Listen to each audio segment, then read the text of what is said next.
I came to Bright Falls with my wife, Alice. Thank you for coming here with me. I thought maybe you could write here. I don't want to hear it! God damn it, Alice! Now, she's missing. Alice? Alice? I woke up behind the wheel of a crashed car. I'm missing a week. I was attacked by shadowy men straight from a nightmare. The sheriff took me to the lake Alice and I had stayed at, but the cabin had disappeared.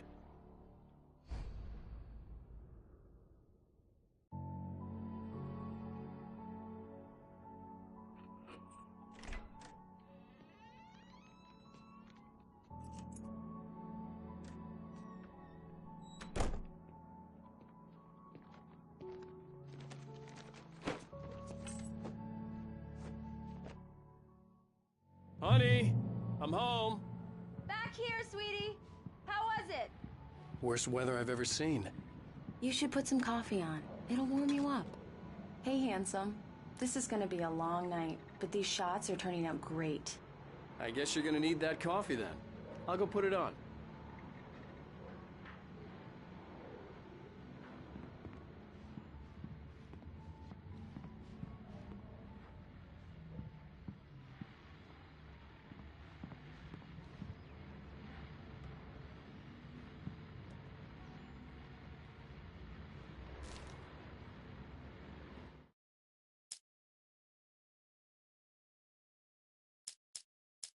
It's true what they say about the fall and the sudden stop at the end. I'd lain here in the snow while the lurid chain of scenes that had led me here kept playing in my head. A rerun of my own private snuff movie. A memory of my corpse. Alone at my own wake. Thinking in metaphors again. The femme fatale was gone. This was a late goodbye. 13 years after I'd gotten my...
Coffee's on. Great, thanks. I'll need it if I'm gonna finish this by tomorrow.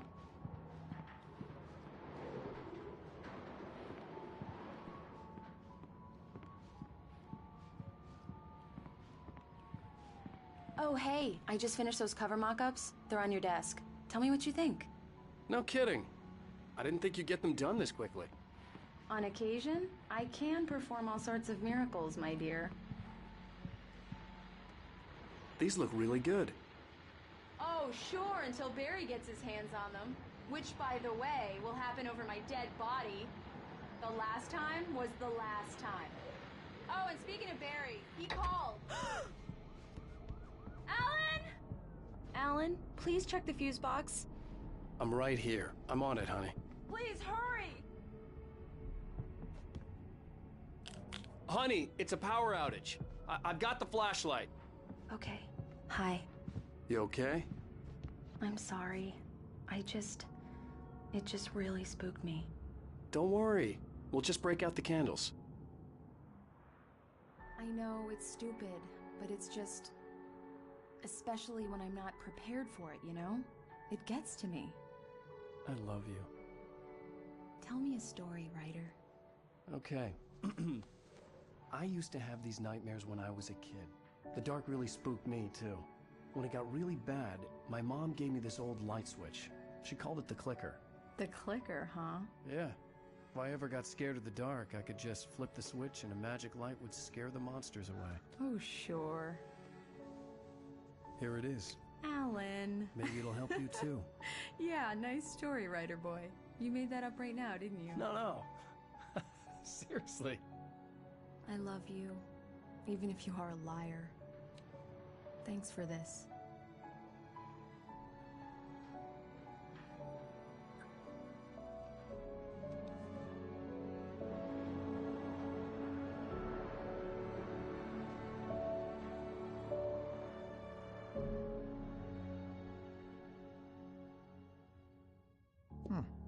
How do you feel, Mr. Wake? Any nausea, disorientation, anything like that? Mr. Wake, how are you feeling? I'm okay. My head's fine. I had to lie about my headache and memory loss. He'd send me to a hospital for tests. I couldn't leave without Alice. Very well. I don't think you have a concussion, but you've obviously been through quite a shock. You should take it easy for a couple of days. Thanks. Well then, Mr. Wake, we're done here. If the pain gets any worse or you experience any other symptoms, you should come see me. I'll let you get on with it then. Sarah, Sheriff Breaker, is waiting for you. She's very good at her job. I'm sure she can locate your wife in no time. Doc Nelson was the image of a small-town doctor. Sheriff Breaker had called him to the station to take a look at the cut in my head.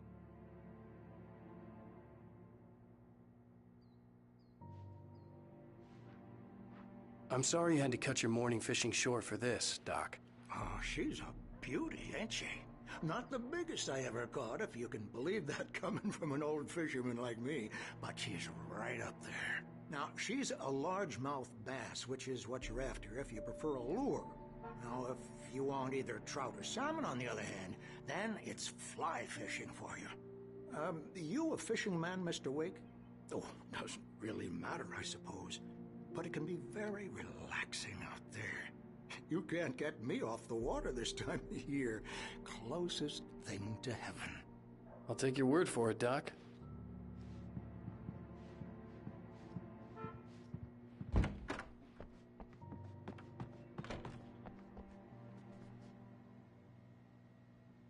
Thank you for testing the lights, Miss Weaver. Everything seems to be fine. I don't have the luxury of being consistent. We'll need changes. You can't change them in the dark. I'll be sure to take care of it, Miss Weaver. Have a nice day now. Very good. I'll come back later on.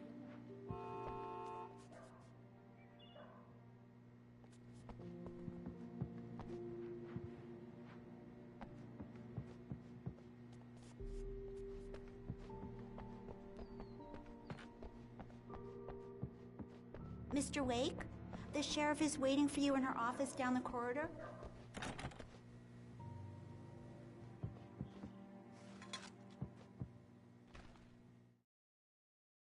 Alice looked through the viewfinder, lining up the shot.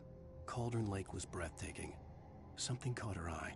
A figure standing in the shadows behind the cabin, like a thin woman in a black dress. She lowered the camera and looked again. No one there. Just a collection of bushes that looked vaguely human-shaped.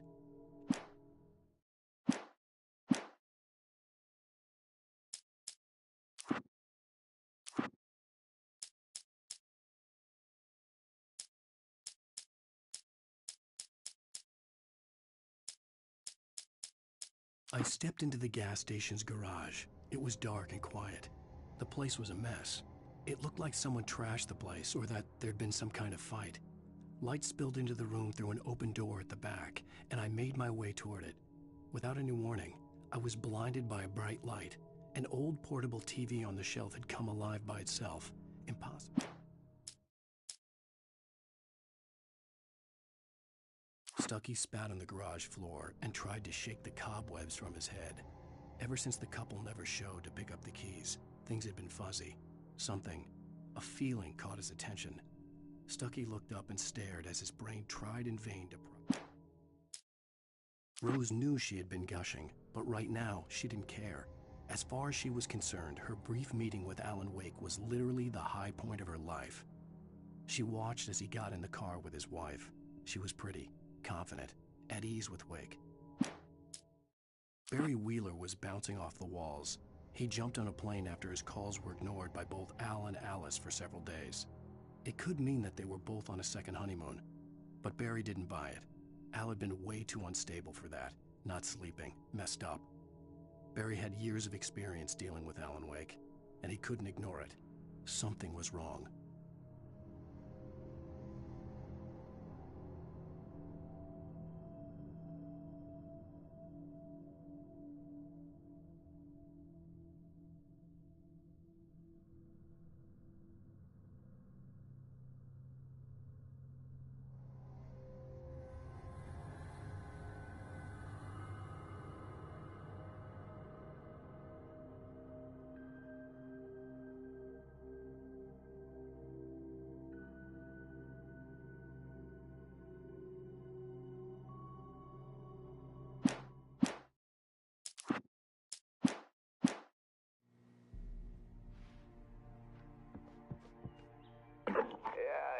Mulligan here. I'm at Stucky's gas station with Thornton. There's no sign of him. Over. Wait. Yeah, this is Thornton. Look, we've located the parade float. It's here. That's some good news, right? Stucky was supposed to be driving it at the rehearsals today. Over. Oh, give me that. Mulligan here. Looks like someone really thrashed the garage. Over. Okay, roger that, guys. Keep looking for Stucky. Jane's out. The sheriff wants to see you in her office, Mr. Wake.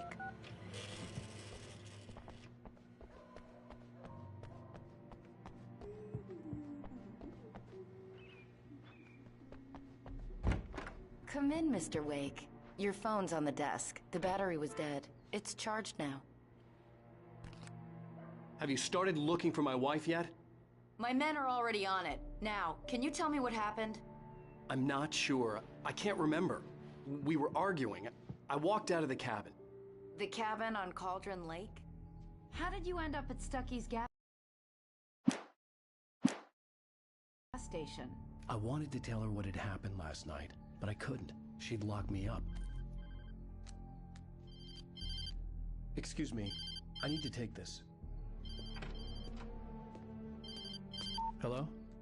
Alan, please help me. Alice? Stop talking to the law. You'll do exactly what I say if you ever want to see your wife. Who is this? Go to the back lot. There's a hole in the fence on the left. Look inside the junker. I left a little something there to convince you we're all on the same page here. After you ditch the cops, you're gonna meet me in Elderwood National Park. There's a spot called Lover's Peak. Midnight. Don't do nothing stupid, pal. We're watching you. Mr. Wake, can I help you with anything? I need to get some air. The sheriff said I could go out back. Of course, Mr. Wake. You can get there through the cell corridor. Mister! Hey, can you turn the light? The light's on! The deputies, they don't understand. They won't listen to me. In spite of its human mask, to describe the dark presence as intelligent would have implied human qualities on something decidedly inhuman. Nonetheless, it found the one spot in the diner that was dark enough. I need it to be bright in here! Hey! The early morning light hurt my eyes and made my head ache. The man on the phone had said, "Go through the fence on the left." Well, folks, it's been another long night, and it's about time for me to sign off for a while. God knows I need my beauty sleep. Just one more item before I go. It's been a busy night for the sheriff's department. We've had a few broken windows, even a report of shots fired on Main Street. Deputies Mulligan and Thornton had to deal with two intoxicated young men who were celebrating the completion of their Deer Fest float. Now, folks, we get this every year. I know it's exciting, but these days almost here.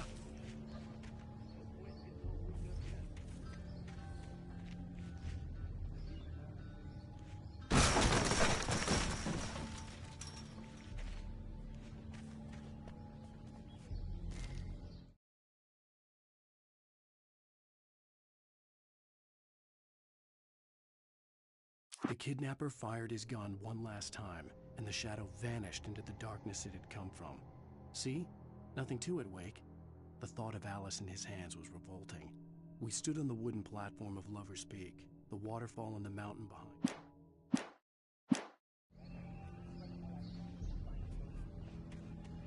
Alice's driver's license had been placed on the front seat. The caller meant business. Barry? Ow! Ow! Thank God! Where the hell have you been? I've been trying to reach you for a week, you and Alice. I've been worried sick. I flew out yesterday. I'm here in Bright Falls. Barry, listen to me. I'm at the sheriff's station. Come and get me. I can't talk now. Ow! What the hell is going on? I had to get the sheriff to let me go. I needed to get to Elderwood National Park to meet Alice's kidnappers.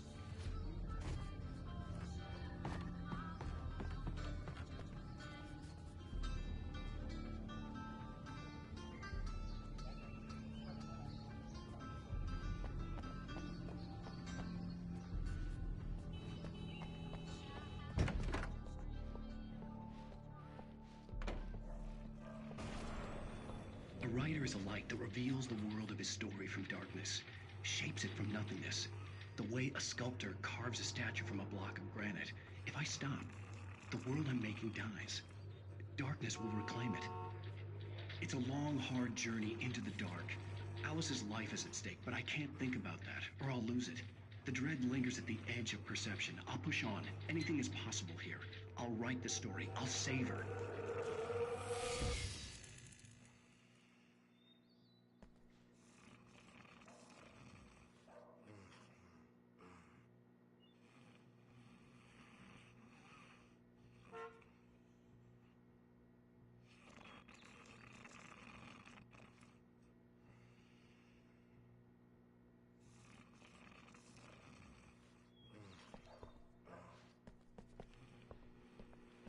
Marvelous, Sarah. I just wanted to settle all the damage the Anderson brothers might have inadvertently caused on their recent and regrettable little outing. Are you feeling any better, Mr. Wake? I'd like to leave. Am I free to go? Well, we still need to talk about... Am I under arrest? No, of course not. But I need to know where you'll be staying so I can get in touch with you. I'd avoid the motel. The Majestic is known for its roaches. The cabins at Elderwood are pretty nice, though. That sounds perfect. I'm Dr. Emil Hartman. I'd like to invite you to stay at Cauldron Lake Lodge. Did you talk to my wife? I had the pleasure of discussing your situation with her on several occasions. Did you set something up with her? I invited her here. My clinic is a place where... Oh, hey! Oh, my! Take it easy. Hey, nobody move! Get your hands off of my client! Who are you? I'm Barry Wheeler, his agent. If you have business with Mr. Wake, you talk to me. You yokels won't know what hit you once I sick my lawyers on your asses. No harm done, Sarah. I'm all right. I don't want to press charges. Mr. Wake, my offer still stands. Get me out of here. What the hell was that about, Al? We don't need a replay of that thing with the paparazzi. I thought they were gonna lock you up. I had to talk to someone. I told Barry everything. He thought I was certifiable, but when he heard about the manuscript, I had him. The fact that I'd written something, even if I couldn't remember it, was enough for him. He smelled money. And he believed that Alice had been kidnapped. Anything beyond that was another story. I had a midnight appointment with the kidnapper in a place called Lover's Peak, somewhere in Elderwood National Park. The plan was to rent a cabin. I don't like it, Al. I don't like any of it. It's not good. In fact, it's the absolute opposite of good. Mr. Wake! Barry, you found him! Hi, Rose. Oh, wow. I was just thinking about you, too. Great. I was just bringing Rusty some coffee. He's on the balcony, looking after Max. Poor thing. I really need to go. Great to see you again, Mr. Wake. Later! Who's Max?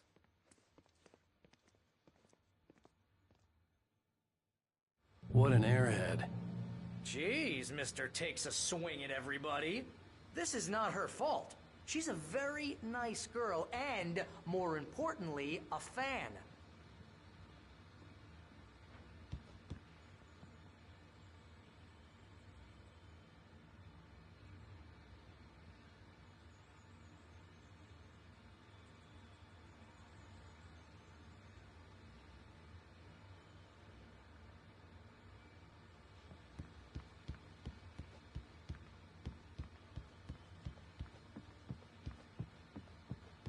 Seriously, Al, what you were saying in the car, just listen to yourself.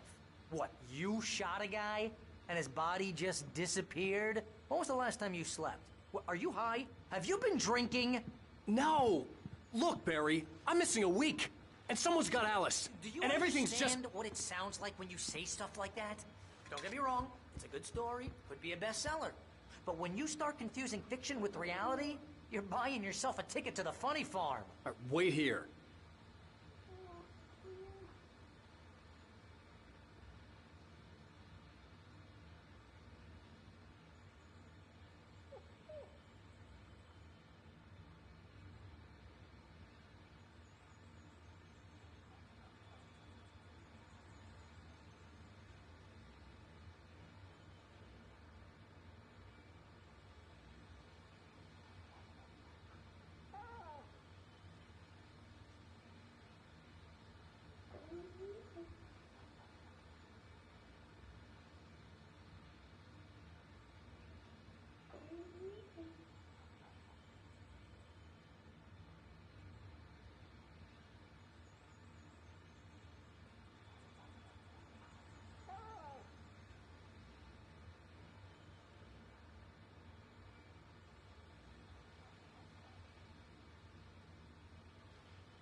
Easy there, boy.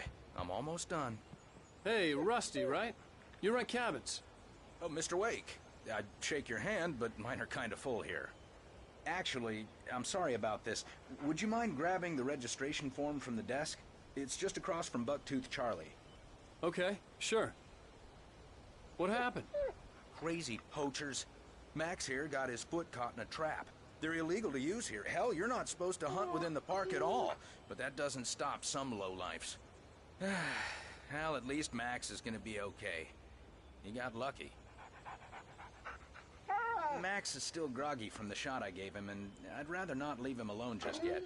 The form's on the desk across from the mammoth skeleton.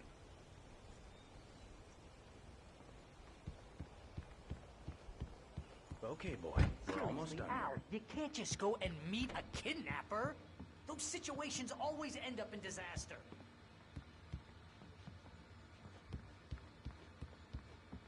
You gotta talk to the cops. She's my wife, and it's my call. Can we talk about this later? No. This whole thing... Listen, you hit your head.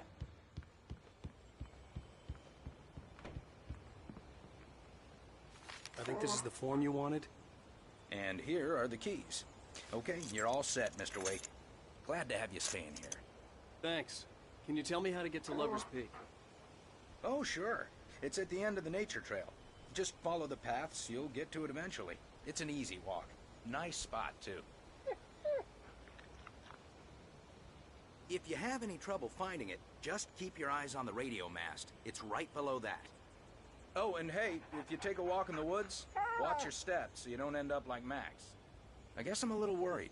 We got a bunch of campers out there we haven't heard from. It's not like these people are on a schedule, but with the traps, well, you know. I just don't want any trouble.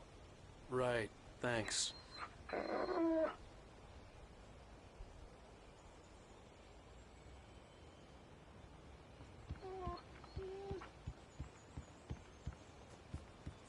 you're trying to pull a joke on me, freak me out, it's working. Ha ha, let's have a laugh on Barry.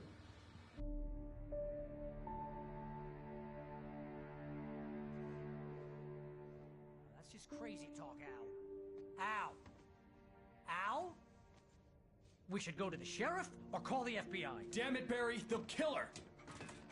This is not a goddamn debate, Barry. I'm going to Lover's Peak. He said to come alone. Okay then. I understand. You're my best friend, and I'm worried that you're not right in the head. Tell me what to do to help, and I'll do it. You stay here, and if I'm not back by morning, call the cavalry.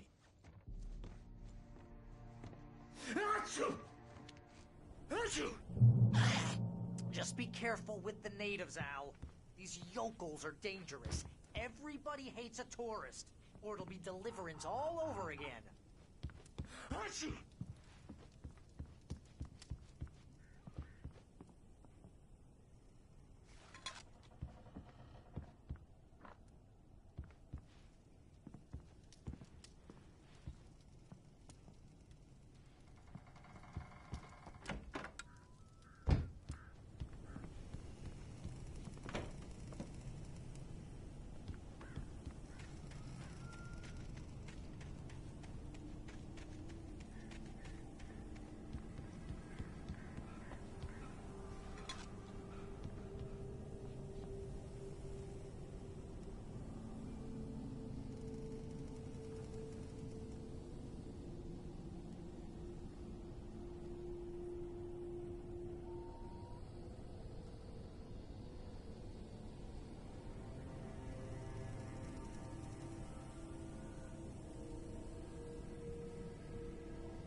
Down the fort.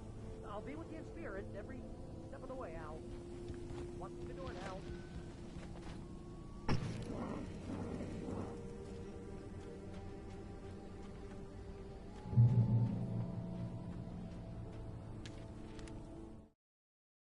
Barry had never gotten along with Alice, but he knew Alan loved her with an almost frightening intensity. And now something had happened to Alice. And here was Al armed with a gun and saying things people got put in padded cells for. It was as if his friend had experienced a massive psychotic episode and was now totally disconnected from reality. It scared the shit out of Barry.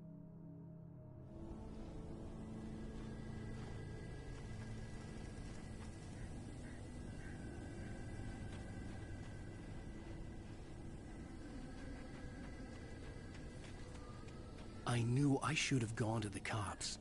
This wasn't the smartest thing I'd ever done, but I was still angry with Barry for trying to talk me out of it. These people had called me right in the sheriff's station. The cops wouldn't scare them, and they had Alice.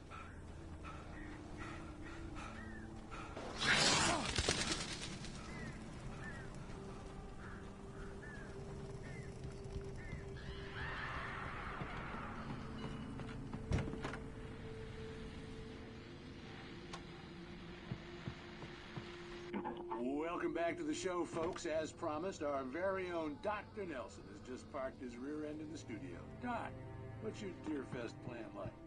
My plan? You make it sound a lot more organized than I ever seem to manage.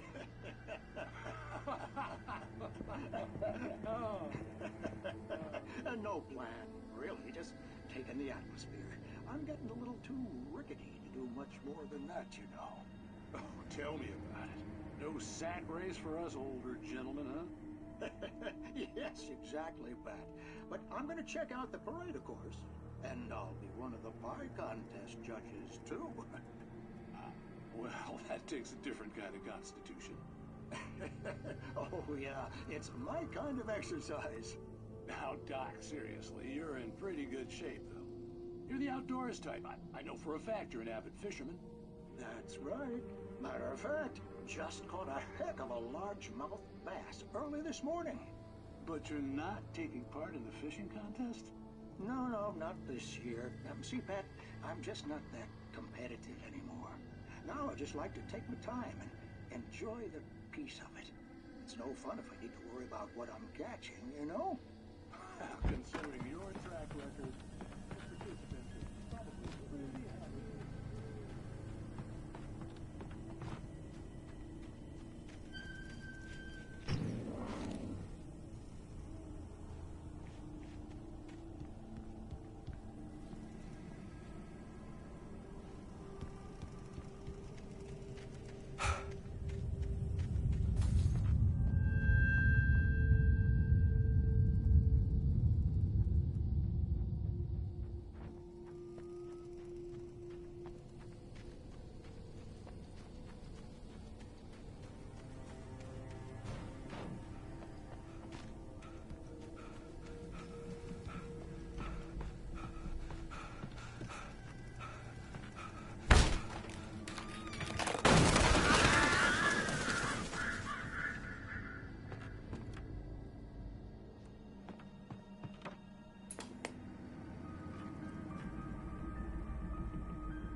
punishment. The cancer and cure of civilization. But some crimes are impossible to punish, especially in Night Springs. Tonight's episode, The Man in the Mirror.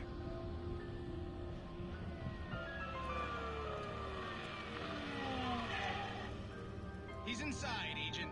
He's a weird one. So, you're confessing to killing that guy, huh? Why? Had it coming? Yeah, but why would you do that? I mean, you're a nice guy. Normal. Took a kid to a soccer game. So how come at the game, you pick a guy and, quoting from the arresting officer's report here, assault the victim's head area repeatedly with the weapon of choice being a pair of bare fists? Wow, that sentence really flows, huh? Maybe you're not the literary type. Okay, so you mess him up. But why? Who was that guy? We couldn't ID him. Why would a guy like you do him like that? I didn't like his face? Well, you must have hated it, because you really went to town there. I mean, there's no way to tell what he looked like. No ID on him either. That must be difficult. But then we ran the fingerprints. Got a match. Your prints. Identical. Huh, how about that? Your son said you were wearing a white shirt when you took him to the game. The white shirt is on the dead guy. It's plenty red now. You won't get away with this. Do you really think that's in any way relevant to me? I had plenty of time to talk to my boy before the cops arrived, you know? He won't stop screaming, am I right? You think he's ever gonna be okay? I left my mark. Believe me. You bastard. What? You gonna shoot me? What's the point? I'm going to prison. You got me. I don't understand any of this. And you never will. Don't worry. Maybe you'll see me again, Agent. Maybe in the mirror.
Rose knew that Rusty was in love with her, and she liked him too.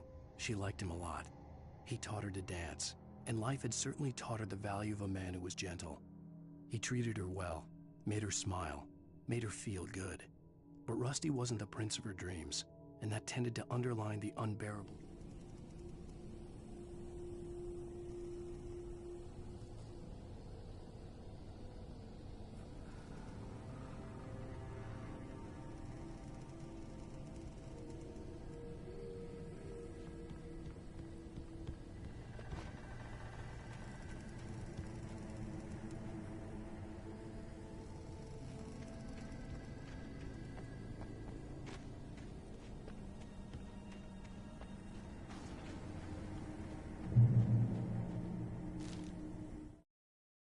The air in the visitor center was heavy with an awful smell, as if some rotten drowned thing had crawled up from its grave.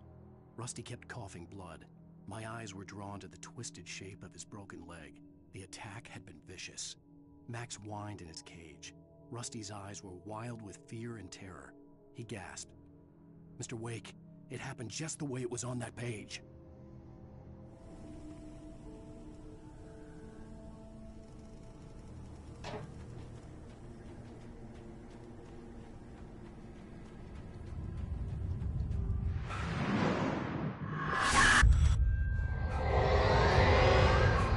The vision left me weak. This was no head injury.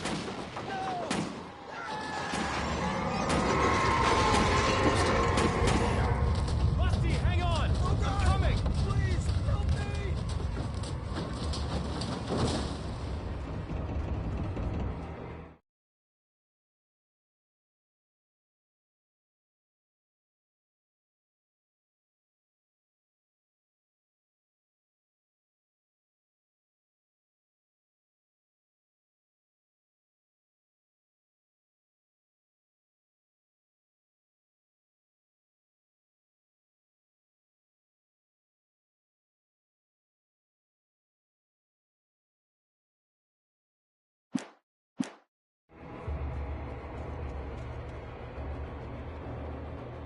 Anybody? Help me! Help me!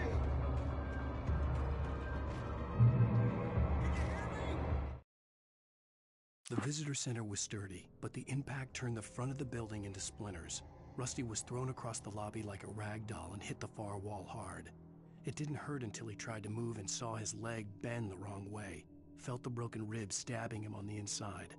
Rusty howled in pain and fear, suddenly afraid to die alone.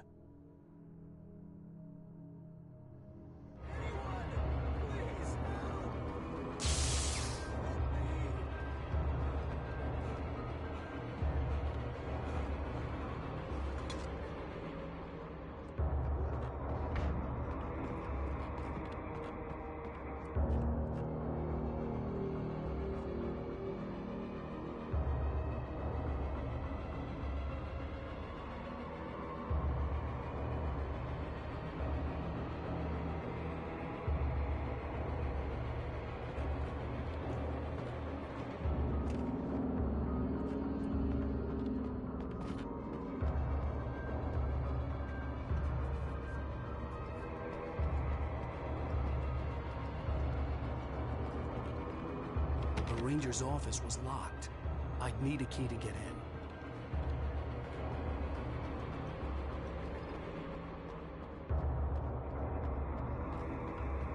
Hello? Back here! I'm back here! Hey! Mr. Wake? Oh, hell. It happened just the way it was on that page. I found. Came true. It knew. So dark. It'll come back for me. You must... The lights. In the office. I have the key. Okay, Rusty. Hang on. I'll be right back. Whatever did this couldn't be far. Rusty had found a page from the manuscript. It would help me understand what had happened.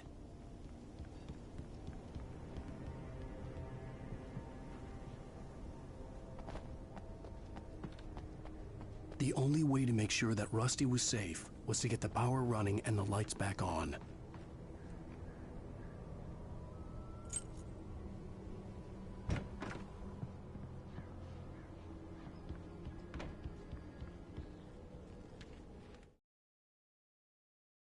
At the last instant, I changed direction and threw myself down. The axe splintered the trunk of a tree. I stumbled into the pool of bright light. My lungs burned. I was too exhausted to move. I tensed as I waited for the killing blow, but it never came. I raised my head. Nothing moved in the darkness beyond. For the moment, bathed in the cold light, I was safe.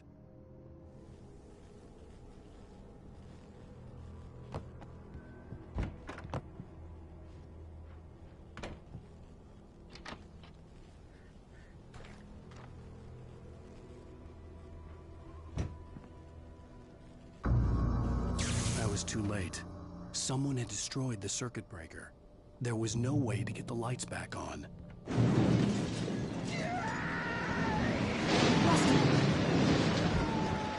Rusty!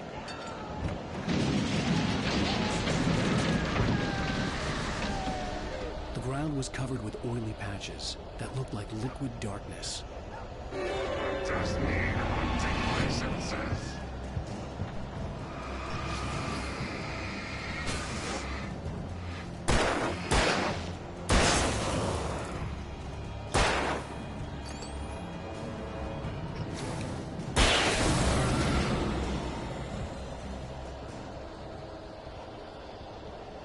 something had torn a mammoth-sized hole in the wall.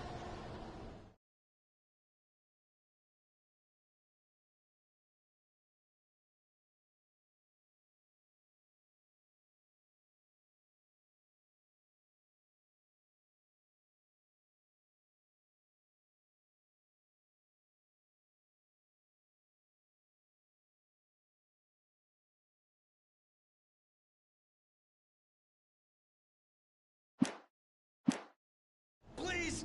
Don't feed the animals.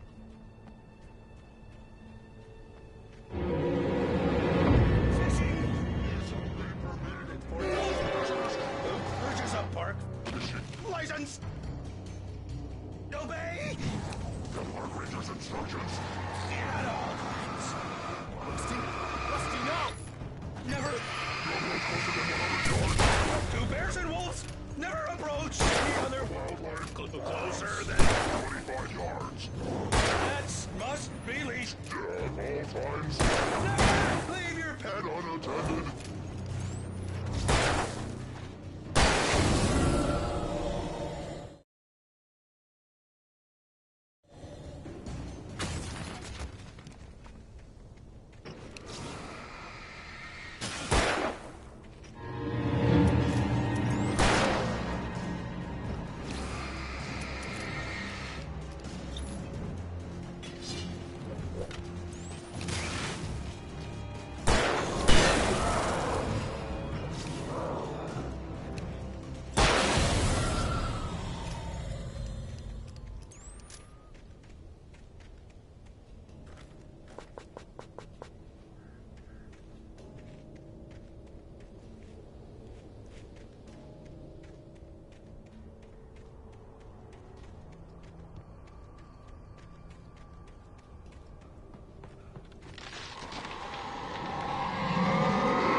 What the hell was that? I saw from the window. I saw something. Forget about it, Barry. It's just me going crazy. Oh, jeez. Oh, jeez. You're not crazy. I wish you were crazy, but you're not crazy. Ow, be careful. Stay in the cabin. Don't open the door for anyone. I mean it.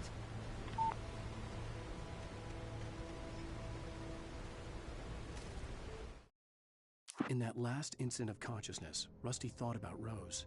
He was older than she was. Rose was barely out of her teens, but she made him feel young and forget what a train wreck his long-dead marriage had been. He still wore the ring. He'd been waiting for her to tell him to take it off. Now she never would.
Lover's Peak was at the far end of the nature trail.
Nobody in Bright Falls seemed to know where Al was, but Rose, the waitress at the diner, had seen him.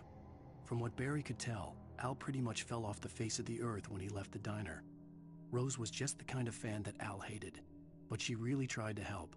She was smart, too, knew a lot about what was going on in the town, knew a lot about Al, even knew who Barry was. Barry liked her. That was no big surprise. When it came to women, Barry and Al rarely saw eye to eye.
I turned the corner, afraid of what the flashlight's beam might reveal. Suddenly, a roughly painted symbol of a torch glowed in the light. Behind it, hidden by a rock, sat a battered metal trunk. It was here for a reason, packed with supplies, batteries, flares, ammo, things you need to make it through the darkness of the night.